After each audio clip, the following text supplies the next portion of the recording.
everybody. Welcome back to You Are Soaring with Soar Clarity Coaching. We are picking up today to talk about the Enneagram Type 2, the helper. So a few weeks ago, we talked about Enneagram Type 1, the perfectionist. And so this will just be a high-level overview of the type. And stay tuned for more types as we continue through the series of walking through each of them at a high level.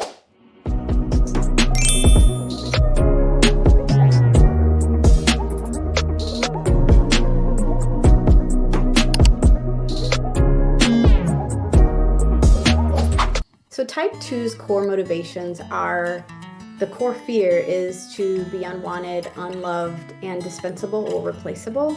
And I am a type 2, so I might talk a bit passionately more about this type than maybe on some of the other types. So this core fear for me, for example, shows up a lot, and it can be in many different areas of really the desire that people want me and that they want me for who I am. And that will show up in how I do things, the things I say, again, a motivation. The core desire truly for a type 2 is to be loved and wanted, to be appreciated, seen as kind, loving, and selfless. The core weakness is pride in the way that they're denying their own needs, inserting themselves on others to be needed and wanted. Like, you will want me. I know you're going to like me.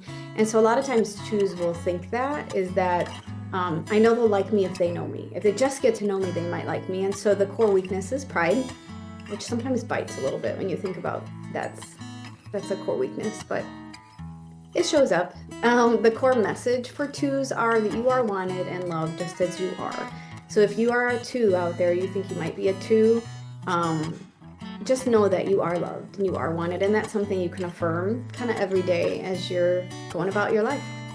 The core differentiator, and this shows up for me all the time, even on Thanksgiving, that was just, this past weekend, was the ability to see everybody's needs. Like, you feel them. I can feel them. I can walk in a room and kind of know what people's needs are and how they're doing and what their emotional state might be. So the strengths, if you think that you're a type 2, is you genuinely really love people. You're warm and thoughtful. You, again, intuitively know what other people might need and how they're doing. You're good friends. You will listen very well. You'll push aside what your needs are, sometimes not even knowing what they are. And you're happy to step up, help people, take initiative, be part of the group, and usually very optimistic. So your positive outlook shows up and you bring light to groups and people and situations. Now, on the flip side, the weaknesses of a 2 is feel like it's really not nice to say no or to prioritize our own needs over someone else's needs, and you'll kind of push that down, which will lead to burnout and maybe even resentment or regret, which I've experienced myself. And when you're doing so much for other people, your needs aren't met and covered, you're feeling exhausted, you might lash out, take it out on other people.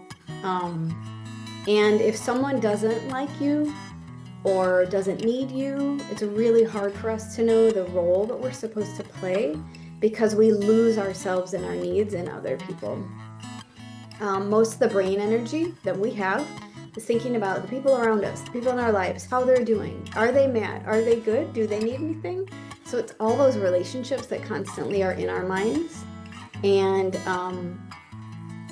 if we feel like we start to realize our desires and the needs that we have and we express it, sometimes shame, I would say, steps in and you feel really guilty for having a need or having a desire.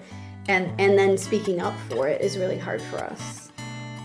So again, as a 2, so there's 3 centers of intelligence. There's the head, heart, and the gut. And 2s, 3s, and 4s are in the heart center, and that basically means you navigate life, you navigate experiences feeling it. Your heart will feel it. You have emotions towards it. So your heart knows before your gut or your mind. This group is very focused on their image and their identity. They struggle with their identity. So 2s, 3s, and 4s really struggle in this space. Common desire is attention for this group. Really, again, trying to affirm and figure out their identity.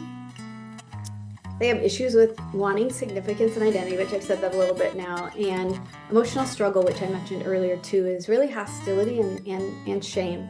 So there's regret, resentment sometimes for us because we're doing so much out of goodness or the kindness of our hearts and wanting to show love that we push down our needs, and then we feel exhausted, and it's too late almost to then step back and say, I need something. So we don't do it in the gentlest, most careful way with other people. We are at the burnt out end, so it shows up kind of in a harsh way.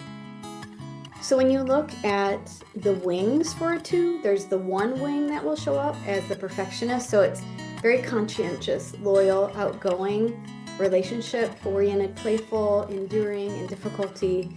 And I see both the wings show up, just sharing. So then also on the 3 side of the 2 is they're free, passionate, adventurous, competitive, assertive, leaders, quick-minded.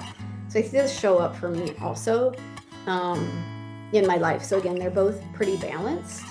And then when you get down to arrows, so really we have arrows or integration points, disintegration and integration or growth path and stress path. So the growth path looks like a healthy 4 for an Enneagram 2. So we'll be introspective, good sense of self, self-compassion. I know my needs. I can look at them and not feel shame. I can speak up to what they are and what they need to be. I love myself and care for myself. On the stress side, it's an 8, which is the challenger. And that will look like irritable, aggressive, demanding, controlling, jealous, blaming, vengeful. And this usually happens when you're tired, exhausted, pushed your needs down, didn't realize them, gave too much of yourself without anybody asking. Maybe even for my friends who are 2s, we need to be really cautious of our boundaries. Did anybody ask me to do this? The things that we find ourselves doing. And really, I think Suzanne Stabile always says, like, what's mine to do? So as you step in to do things, take on roles, pick up tasks, what's yours to do? And really, what's your motive for doing it? Is it to be loved and wanted? Or is it because it's the right thing and you care without any strings attached? All right, friends, thanks for joining. And please stay tuned for the series. We'll keep talking through each Enneagram type at a high level. And like and subscribe. We're appreciating everybody's support and tuning in. And if there's anything specific you'd like to learn about, just let us know in the comments, and we really appreciate you all. All right.